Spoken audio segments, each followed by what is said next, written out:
Hi, everybody. Thanks so much for coming. And just so you all know, I am recording this, so people who aren't here will be able to view this later. So um, just real quick, I want to tell you guys a quick little story. So on Wednesday, when I was finishing up the video, because I was having technical problems, it's taking a little extra time to render because it takes like, I don't know, you finish the video and then it does things, right? So I decided, I was hungry. I'm going to go home. I'm going to finish this and then post it later. I get home, get some food, and then I pop open my laptop to post the video onto YouTube. And my 8-year-old daughter comes and sits down next to me. She's like, "What are you doing, Mom?" And I go, "I'm posting a video onto YouTube." She's like, "Oh." I'm like, "What?" She's like, "You're a YouTube star?" And I was like, "No." And she's like, I'm like, "This is very, very boring. It's for nursing students. You wouldn't be interested." She's like, "I want to watch it anyway." So I'm like, "Okay." Click it because I needed to check it, make sure it was working and everything. And she sits down, and her excitement over the course of time kind of starts visibly fading until after about a whole 10 minutes, she just wanders away.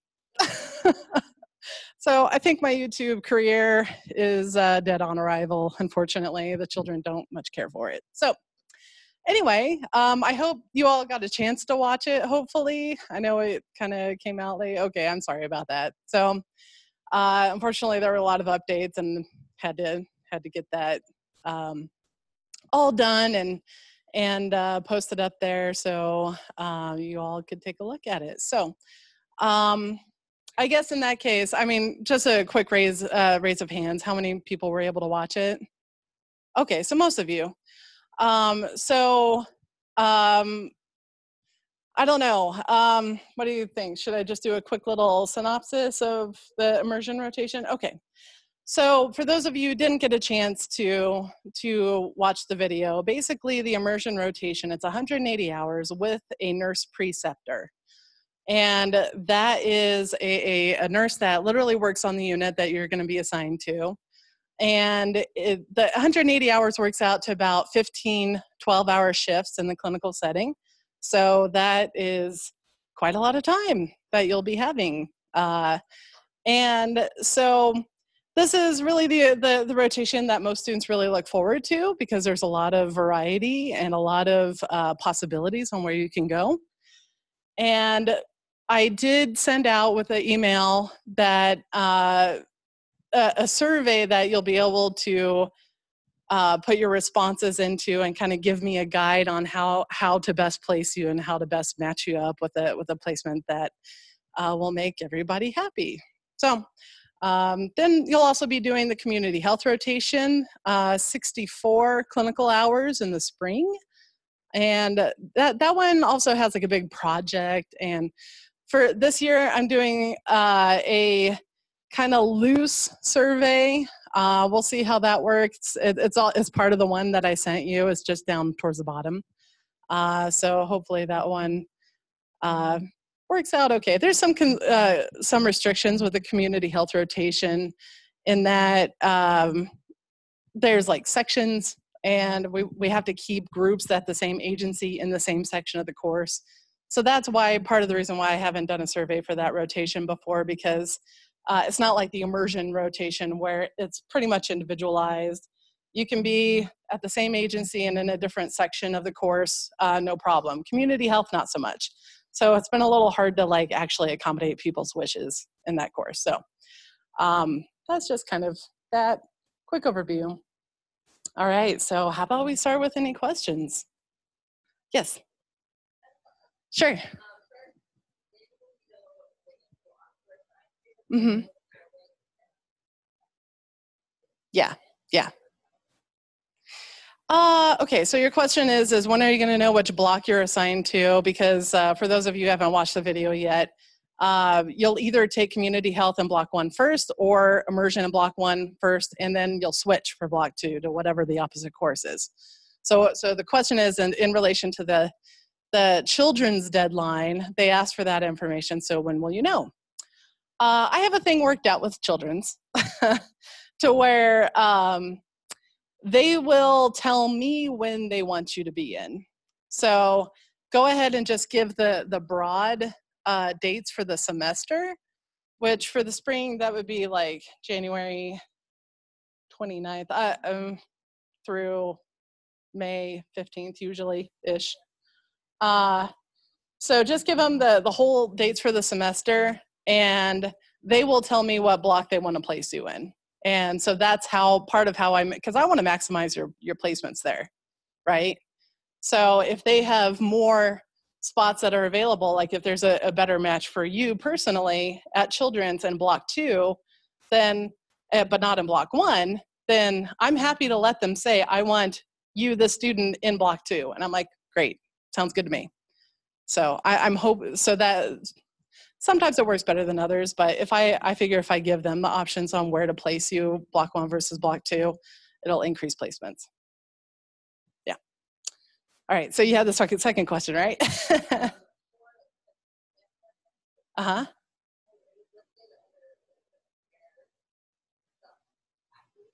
Uh-huh. Uh-huh. Okay, so the question, sorry, I'm just for the recording. The question is PACU considered critical care, right, basically? Basically, okay. A fair number of agencies do consider it critical care. So that's the reason why I just kind of default to the least common denominator there. So if some agencies were consider it critical care, then just to open up as many options as for you guys as possible, then I want the SA. Yeah, so for our purposes, I'm considering it critical care. Peri-op different from surgery? For those of you who don't know, which I bet everybody does, this is Catherine Foss, our coordinator at UCH. So peri-op services are typically pre-op, OR or intraoperative nursing, and then post-anesthesia care. Surgery is generally designated as post-op care, meaning the patient has moved out of the post-anesthesia care unit. Okay. Thanks. All right, anybody else have a question? Yeah. Mm-hmm.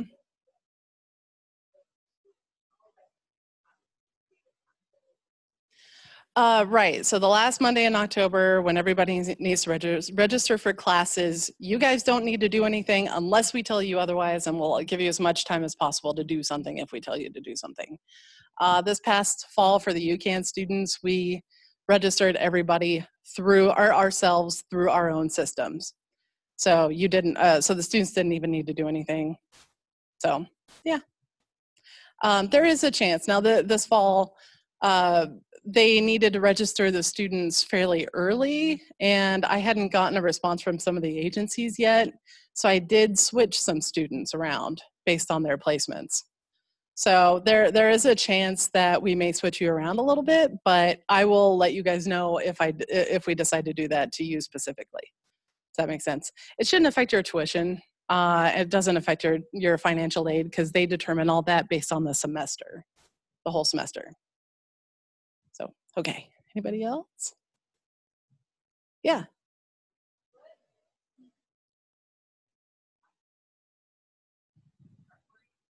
Mm-hmm.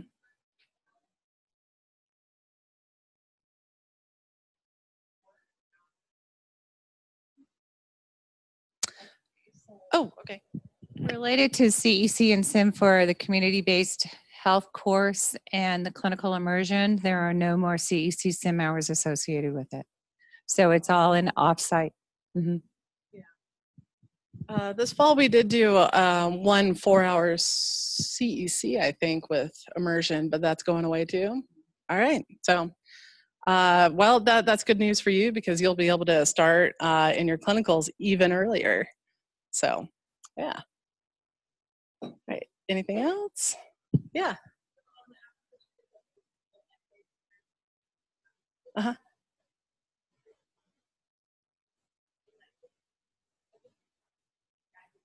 Uh-huh. So the question is on the employer section in the survey, where you talk about your employer and the unit you work on. Does that, correct me if I'm wrong, does that mean it's like an application for the unit that you want to be on? Is that right? Yeah. Uh-huh. Uh-huh. Yeah. Okay. Okay. Yeah, gotcha. Okay. So on the survey, when you, I want to know where you actually do work in that little section up towards the top of the survey. And because that does affect possibly where you're going to be placed. Now, the College of Nursing does have a rule that you cannot do your immersion rotation on the same unit that you work on. So that's already kind of off the table. Now, that being said, you could go elsewhere in the hospital and you would just indicate that down on your like unit preferences. So if you already work in the emergency room and you don't want to go to the emergency room, then you would just say that on the unit preferences or in the comments if it's a little complicated. Or if you want to go to an emergency room just at a different hospital, just make sure you specify that in the comments so I kind of know what the deal is. Okay? Yeah, you can say whatever you need to in the comments. I took the character limit off, so go to town. Right? Yeah.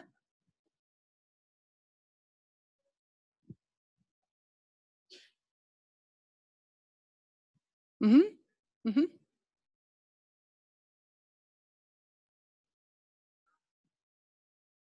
Mm-hmm. That's true. Okay.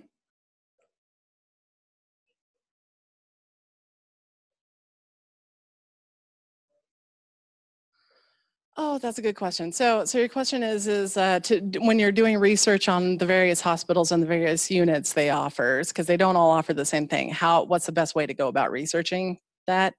That's a really good question. I actually have been struggling with that myself. Because if you just go and Google it, they don't necessarily come up with a list of floors and what those floors are, right? Um, Now, usually when you do Google, if you do like Cancer Center at Medical Center of Aurora or something like that, something will pop up, a page for that unit. So kind of maybe through a process of elimination, you can kind of go through the list. That's a pain in the neck though.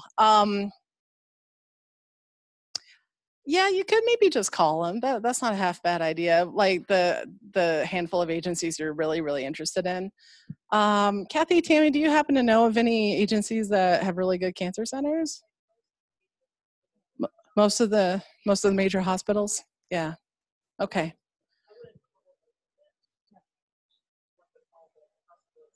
Yeah. Yeah. Probably. Yeah. Okay. So Tammy's advice is probably don't call the unit. Call the main number. Yeah. Okay. Yeah. Go ahead. Sure.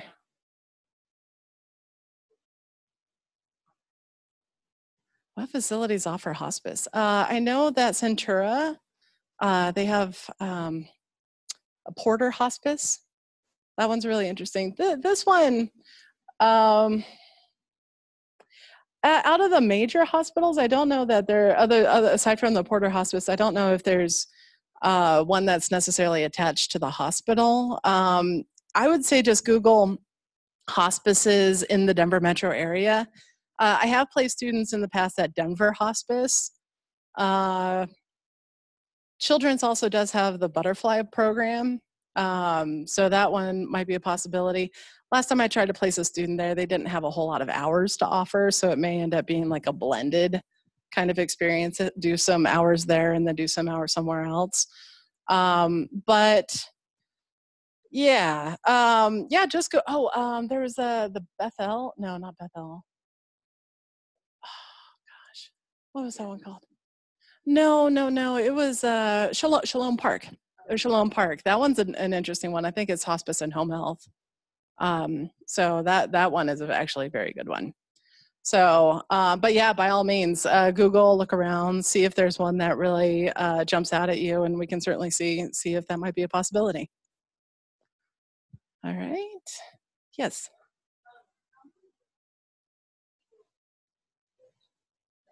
Mm-hmm. Okay. Okay. What are the odds of getting into children's? How many people typically go? On average, I hate to say, there are usually about 30 requests to go to children's and total for the semester. And they usually respond with about 10 to 12 placements. So probably a little bit less than a half usually. I mean, you guys are doing your immersion in the spring, which means there's just more students. So chances are that that number may go up, but I don't know if the placement number is going to go up. So yeah, we're always trying. We're always over there like, hey, we're on the same campus. You need to be nicer to us. So yeah, and the placements differ from block to block. So yeah. All right. Anybody else? Yes, ma'am.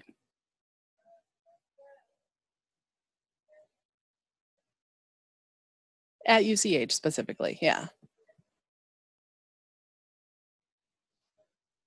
Uh-huh. Probably not. So the question is if you work in critical care at UCH, can you go to critical care elsewhere in the UC health system specifically? Okay. Yeah, Kathy can answer that. Just to expound upon that a little bit, so if you already work in critical care as an employee, the system has asked that we don't place employees in critical care as a student because you already qualify for an open position in the graduate nurse residency program. And so what that system is trying to do is expand opportunities to other students who are not employed in critical care to do their practicum there to be eligible for an open position in the graduate nurse residency program. So it's trying to create equity amongst all students in all programs. So that's the intent behind it.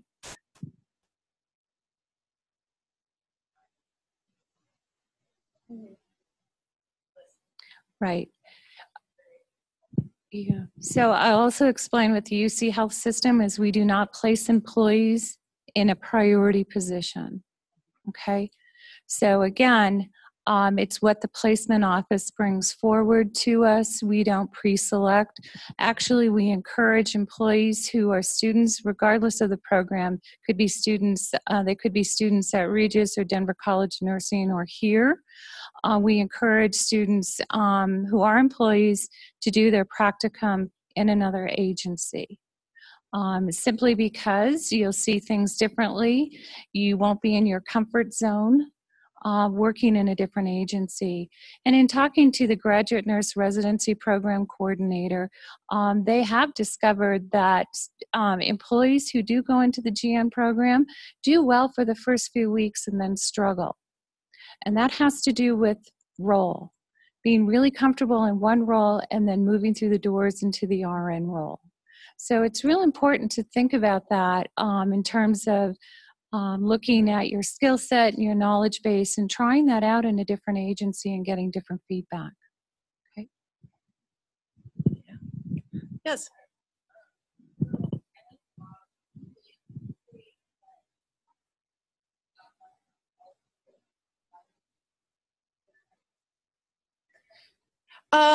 So yeah, okay. So the question is in the video, I mentioned that some other agencies, not UCH, do require some kind of work experience in critical care before they consider placing you. That is true. There are some agencies who absolutely will not even consider you unless you have some kind of experience in critical care. They're relatively few and far between. You don't have to be a current employee per se, but just somebody who has had some kind of experience. Another slightly less stringent requirement is they want some kind of healthcare experience. So not necessarily in critical care, but experience in healthcare somewhere. So yeah, has been a restriction I've come up against a few times. Sometimes it depends on who is doing the placements. So it's it's kind of hit or miss. My recommendation to you is if you don't have experience in critical care and you want to do critical care anyway, go ahead and put it on the survey and we'll give it a shot, because if obviously I won't send you to those ones that have the requirement. I'll try somewhere else.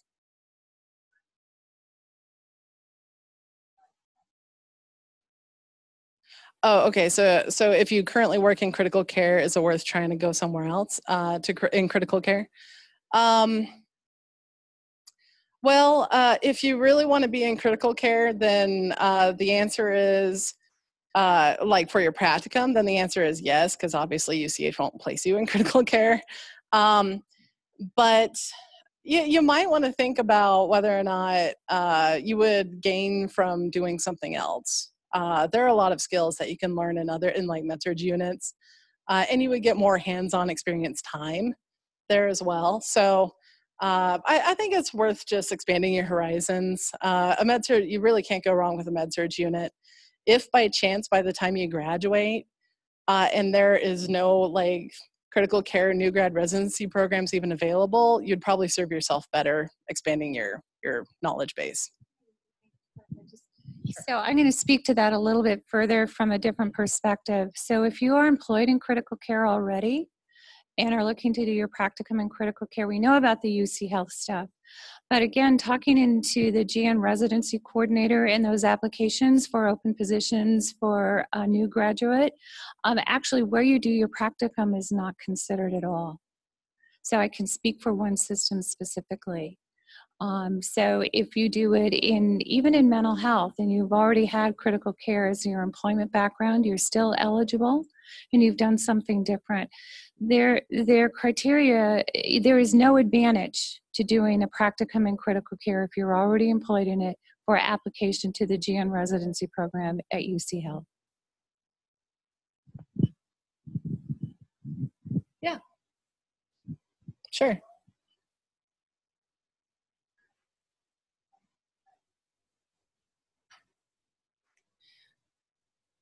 The inpatient eating disorder unit at Children's, is that one an option? I don't think I have ever placed a student there, but that list that I gave you, on the email, I also attached the email from Kristen Belderson about the various units that are willing to place students. So take a look at that one. If it's not on there, I would say in your essay to Children's, go ahead and put that on there as something you would be interested in. Regardless, and there's a chance if there's a preceptor available that they may place you there.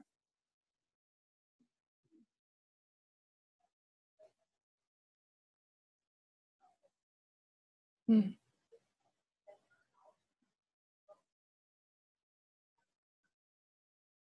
Uh-huh. Right. Yeah, so the Denver Health rule is that unless you are a current employee or a current volunteer, then they will not place you for your senior practicum.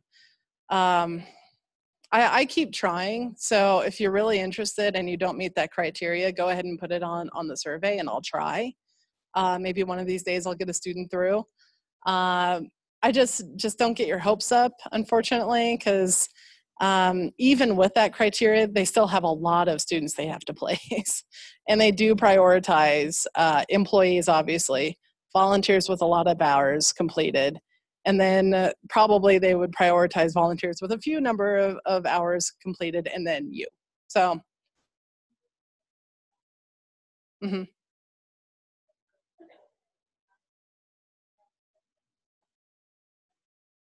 Mm, yeah, yeah, yeah.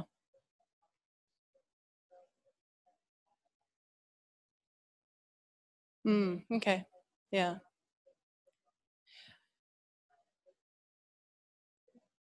Mm-hmm. Yeah.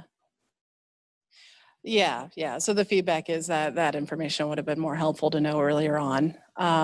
Now, that being said, students, because I do place at Denver Health for normal rotations as well, not immersion. I mean, well, I do place for immersion, but only that criteria.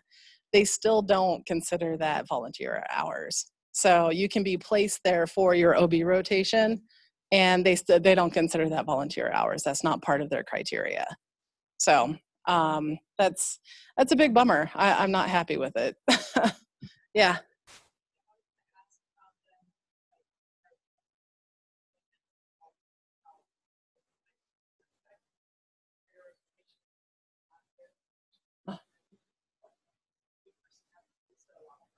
Uh-huh. Uh-huh. Oh, no. Okay, so the question is if you don't do like a rotation at a hospital, does that put you at a disadvantage for your immersion placement? The answer is no. Vast majority of the agencies are perfectly happy to place students that they've never seen before. So there's really no advantage. And for Denver Health, that's not an advantage for those students either. So it's pretty across the board.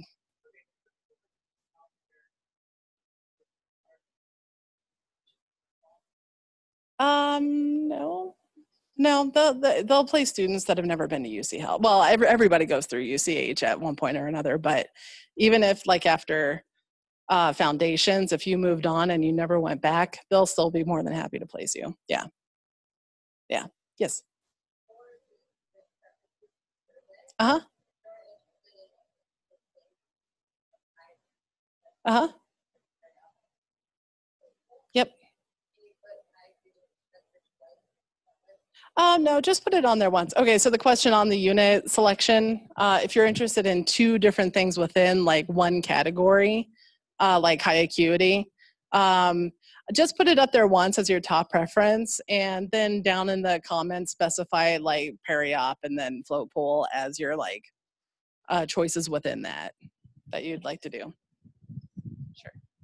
So the reason why that's really important is that on my side, at the clinical placement side over at University of Colorado Hospital, when I get these requests from Allison and there isn't prioritization or there isn't real clarity, I end up calling her to say, can you help me out here, because I have no idea what this student wants based on the availability that we have for placements.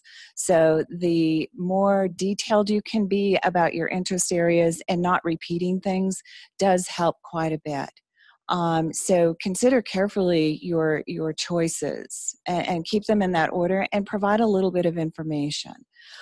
Some of our processes may include over there, because of availability of placements, we may make phone calls to do a phone interview to make sure that it's a match for that placement, because we're most concerned that the student and the preceptor working in those particular areas have a fabulous experience.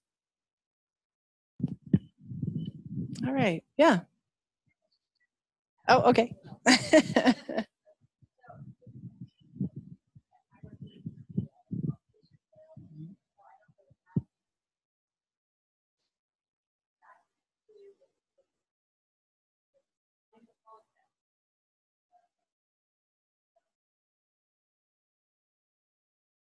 Now, so the question is, if you work in an outpatient area, would you be at a disadvantage for having an inpatient experience in a facility? And I'll just say generally across the board, the answer would be no. So we place based on availability. And actually the interesting thing is that we're looking to expand our ambulatory care placements in our clinics. So if you're interested in a non-traditional placement, ambulatory clinics, we have several that are open to students based on availability of RN preceptors, which varies throughout the year. And our residency program is also available for ambulatory care. The hours are great, no weekends. And no nights either. No nights. Yeah. I've placed several students in the ambulatory clinics at UCH in the recent past, and they've been really good. I would recommend them. And they fired, yeah. Yeah. All right. Anybody else have any questions? Anything at all? Yes.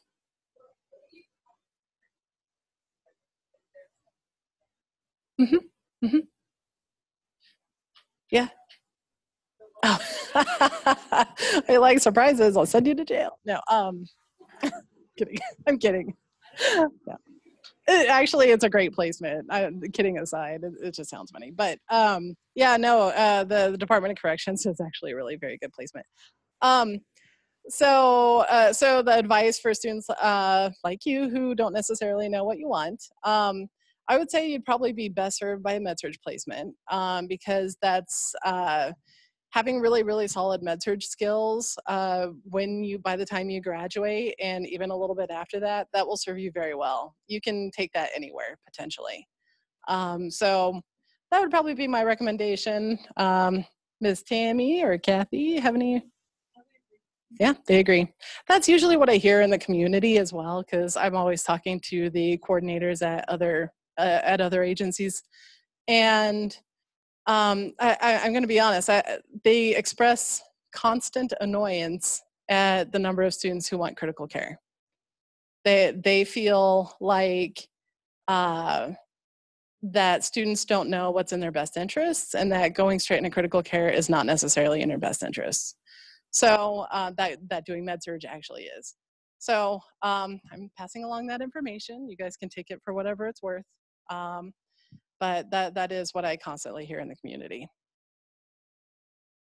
I've also occasionally heard, just on the flip side of that, is that that individual nurses will sometimes tell students that if you want critical care, you must do critical care. Absolutely, that's your only way in. I don't think that's true. I don't think that's true. Okay. All right. Anybody else? Or did you want to say something? Sure. I just want to give you a little bit of a picture of clinical placements overall in the Denver metro area associated with your clinical immersion course, or practicum as we refer to it generally. Again, just please know that there are several different schools in the Denver metro area during the same time frame who are making practicum requests of all of these agencies. So I don't want to say it becomes very competitive, but it becomes very challenging to place large numbers of students with any facility. The other piece related to that, there are high demand areas from all nursing programs. OB, that's another big area in addition to critical care. So every student who applies for those areas, the chance of obtaining a placement there goes down just based on numbers who are requesting that area. So just know that those those particular placements are being requested from 7 other schools, at least of me, over at UCH for the same time frame. So again, those essays that are written are very valuable. They're written by people who work or read by people who work in those areas. I am not familiar with their selection process or their criteria, but they're the ones who come back and say, this is who we'll take, okay? So know that different agencies have different screening, perhaps, if you will, or they're looking at things particular to their agency based on their capacity. The other issue that we're facing at the moment is the number of new graduate hires, at least within the UC Health System, specific to University of Colorado Hospital. During that time frame that you're doing your clinical immersion, is that you're competing for RN preceptors with our graduate nurse residency program. So for example, there's a GN program start in October. They're hiring 70 new grads. This greatly impacts our ability to host practicum students because of preceptor availability. Obviously, new employees in a system or hospital, I don't care which one it is, will take precedence over students, okay? The same will happen for UCH in the spring. There'll be a GN cohort at the end of February, and again, one will happen in July, but the numbers are typically very high. So again, we navigate those waters. We beat a lot of trees to see what we can get out of it for all of you.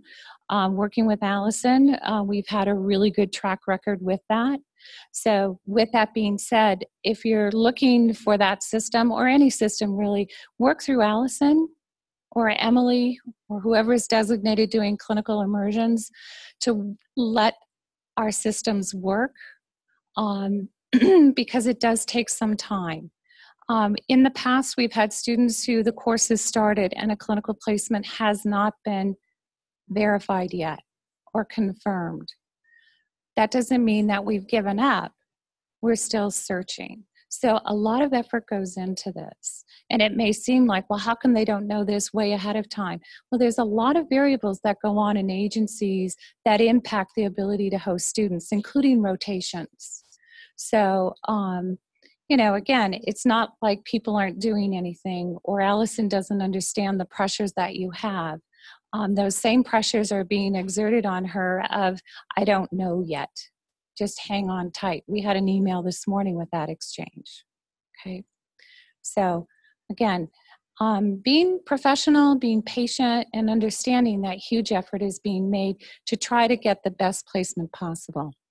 I think a few years ago, we ran some data on first, second, and third choices, and it was like 85% of the student body in that particular practicum course received their first choice. That's pretty darn good. The other 15%, or maybe a little less than 15%, had their second choice, and it was a very few number that ended up with their third choice. And I don't mean ended up, but it was within their top 3. Okay. Yeah, I would just say to qualify that a little bit, it was probably a first agency choice or a first unit choice, one or the other. It's pretty rare to get both.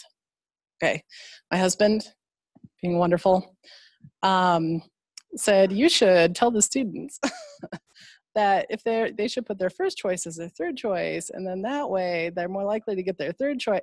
He was just messing with you guys, so don't do that. Don't think of it that way. So, all right, well, was there anything else that you guys, okay, yes, another one.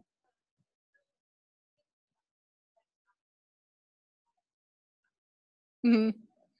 Yeah, don't listen to my husband. Uh-huh. Mm-hmm. Mm-hmm.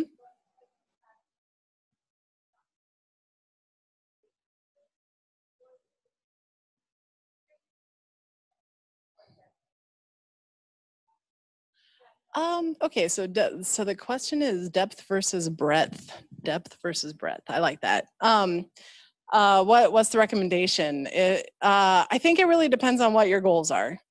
So if you are pretty solid in your goals of becoming an OB nurse and you want to dive deeper into the OB kind of subject matter, then probably go ahead and list OB as your number one. But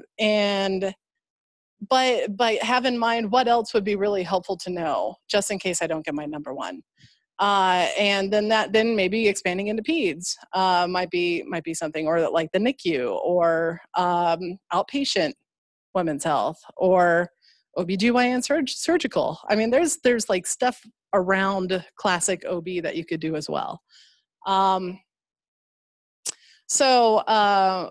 Or just, I mean, really do med-surg. Med-surg, you really can't go wrong with it, and it would help you even in an OB placement as your OB career as well. Oh, she's got thoughts. Yeah. I have another thought related to the question. So you may want to look at agencies that you're interested after graduation and see if they have any pre-employment qualifications that you need to have in a particular area that might interest you. So I've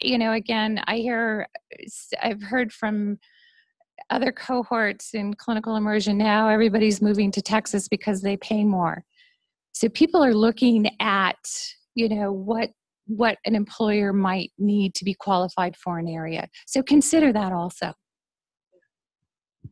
That's a really good point. Yeah, I mean, really, I kind of feel like the immersion rotation is your chance to experiment, because there's not a whole lot of consequence as to what you do for your immersion to your career from here on out. So I kind of think it's a chance, except don't do critical care if you're just experimenting, because that won't go well. Yeah, I don't know. Tammy, did you have any thoughts on that one? Yeah.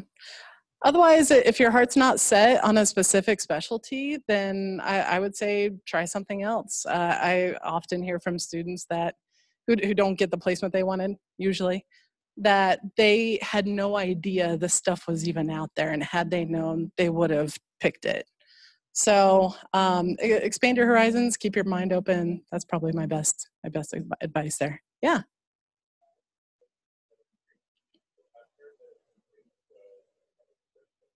Mm-hmm. Yep. Oh, great question. I will let Kathy or Tammy answer that one.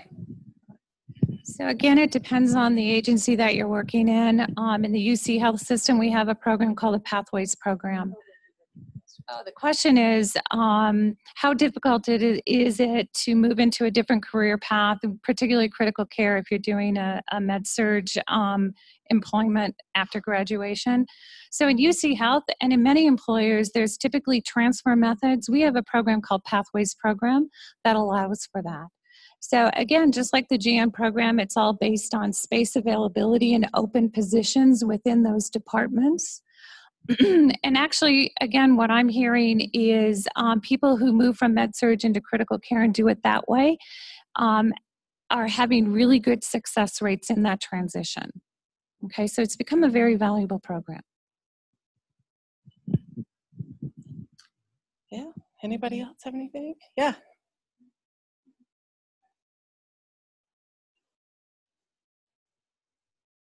Uh-huh. Yes. Yeah, so the question is for health departments are a possibility for community health. Are they also an option for immersion? The answer is yes. It's not terribly common. Sometimes I struggle a little bit to find preceptors, but I have placed students in health departments for immersion with a public health nurse, and those actually go really well. So my recommendation would be Tri-County Health Department, Jefferson County Health Department as well are our two main partners. They also have the Nurse Family Partnership, but they tend to struggle providing enough hours for a whole immersion rotation. So that one may be kind of a blended experience as well. And now that I think about it, if you want to go to Steamboat during ski season,